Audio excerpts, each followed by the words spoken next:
les impôts me disent, ah, votre propriétaire, pour mettre la main sur lui, c'est trop compliqué, alors ce que vous pouvez faire, nous, on va prendre directement dans le loyer.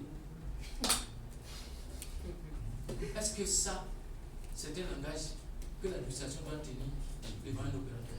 C'est pas bon. Ça montre les faiblesses que nous avons. Ça veut dire qu'il y a de l'argent qui est là, mais c'est comment faire pour collecter qui nous pose problème.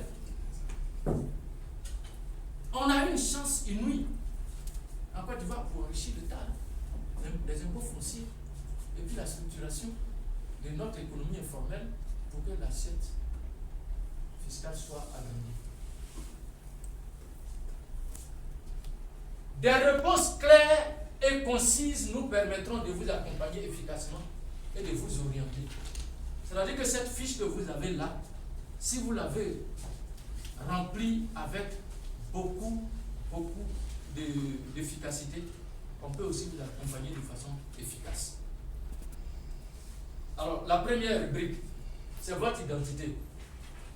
Sachez tout simplement ici, votre identité, date de naissance, adresse postale, et puis masculin ou féminin, téléphone, email, c'est tout simplement la contraction de votre CV. C'est-à-dire que quand vous faites un business plan, on veut connaître le profil du promoteur. Ceux qui ont déjà fait le business plan, les plans d'affaires, et savent de quoi je parle. On veut connaître le profil du promoteur. C'est-à-dire celui qui, puisqu'on va dans le sens que le plan d'affaires que vous avez, vous allez partir solliciter par exemple un bailleur de fonds. Le bailleur de fonds, ça peut être votre ami, hein. Ça peut être votre femme ou bien votre mari. Donc quand on dit bailleur de fonds, ne voyez pas trop derrière là-bas les grands banquiers, la Banque mondiale et autres. Ce n'est pas de ça qu'il s'agit forcément. Ça peut être votre ami. Votre ami, il est assez conçu. Et puis, votre modèle économique, vous pensez que vous pouvez vous enrichir ensemble avec lui. Donc, vous lui proposez ce plan d'affaires. Donc, si c'est quelqu'un qui ne vous connaît pas, c'est à travers votre CV qu'on va voir un peu votre profil. Et ce profil va motiver certaines personnes. C'est-à-dire, par exemple, dans votre CV, vous êtes un ingénieur électronicien. Il se trouve que dans l'investissement que vous projetez, c'est toujours dans votre domaine. Et donc, quand on regarde votre CV, votre expérience inspire confiance. On dit, mais tiens, voici quelqu'un qui a vraiment un background qui est assez intéressant. Donc, on peut l'accompagner parce qu'il a une invention, par exemple, de pointe. Donc, il faut l'accompagner pour qu'il réalise vraiment ce rêve. Et nous tous, on va s'enrichir dedans. Quand on voit un peu l'évolution de ses ventes, comment il va réaliser d'ici 3 ans, et ainsi de suite. C'est tout ça qui incite. Alors donc, monsieur ou madame, de grâce, après cette formation, si vous avez une idée, n'allez pas vous mettre devant votre mari pour dire j'ai besoin de 5 millions. Tendez-lui un business plan, un plan d'affaires, pour qu'il trouve son intérêt lui-même aussi dedans. Même si c'est vous qui allez gérer, l'intérêt que ce que vous allez gagner va nourrir vos enfants, va permettre d'envoyer vos enfants à être formés aux États-Unis, revenir pour prendre l'affaire quand vous serez vieux, il va vous accompagner. Mais n'allez pas vous asseoir comme ça, demander à quelqu'un, même si c'est votre mari ou votre femme, et pour vous lui demander de donner 5 millions. 5 millions, moi je vais vous demander, tu vas faire quoi avec? Il faut m'expliquer dans les détails. Tu finis, en tout cas moi, quand tu finis oralement, je t'ai écouté. Mais à la fin, je te dis, est-ce que je peux avoir un plan d'affaires? Je te laisse bavarder. Et puis, je te pose la question à la fin. La fiche que vous avez là peut vous permettre de justifier la demande d'un fonds devant un ami et autre. Et puis, vous n'avez qu'à formaliser, vraiment compléter toutes les informations. Aujourd'hui, aux États-Unis, on a des business plans d'une page. Donc, quand vous rentrez $100 dans un livre, là, le titre c'est $100 pour réaliser chose, vous allez trouver dedans. On a des pages, une seule page de business plan. C'est les éléments qu'on voit de très près, un peu comme ce qui est là. Quand on fait un jury pour le concours des plans d'affaires, ce n'est pas le gros plan d'affaires là qui nous intéresse. On a une fiche avec des éléments comme ça. Et donc on regarde dedans, et puis on te pose des fois une seule question. La seule question, tu vas t'entrer dedans jusqu'à quand les 4 minutes sont passées. On te dit merci et puis tu t'en vas. Tu as raté.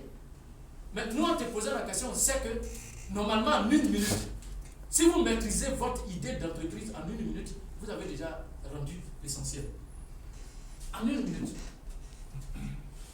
Mais si vous mettez plus de 4 minutes pour expliquer une idée, c'est-à-dire pour prouver quel est le besoin auquel vous êtes en train de chercher à satisfaire, si vous mettez 4 minutes, 5 minutes pour expliquer, ça veut dire que vous ne maîtrisez pas. Vous ne maîtrisez pas. Vous êtes en train de faire un habillage. Merci du mot. Alors, je reviens ici. Ce qui est curieux. Est-ce que vous savez que certains chefs d'entreprise aujourd'hui n'ont même pas de 10 000? Les chefs de petites entreprises que vous voyez là, il y en a qui n'ont pas 10 000. Ou bien ils en ont, ils consultent seulement les dimanches quand ils sont à la maison.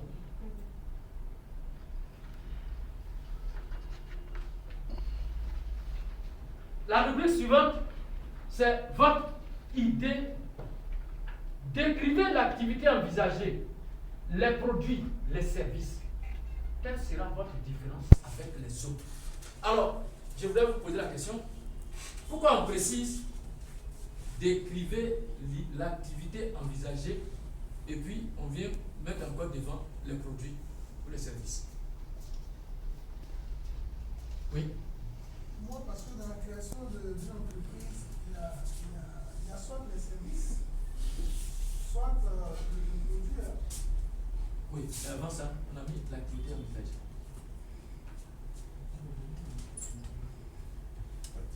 Oui, monsieur Gauthier. L'activité envisagée, c'est le domaine. Le domaine. Vous voulez être dans le vivrier, c'est ça l'activité envisagée.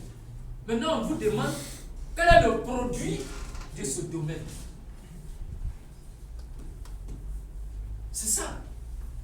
Souvent, on confond ça. Or, lorsque vous allez faire un plan d'affaires, ce n'est pas le domaine. Vous annoncez le domaine, c'est-à-dire l'activité envisagée. Maintenant, il faut étudier un des produits dedans. Donc, il faut faire cette différence.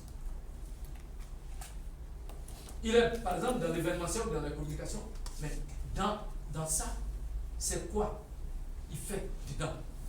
Parce qu'il ne peut pas, c'est vaste. Le domaine est toujours vaste.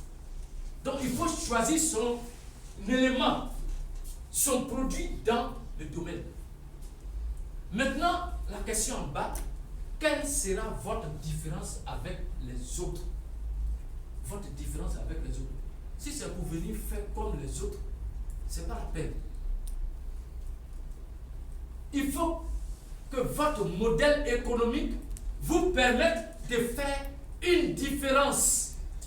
Votre business model.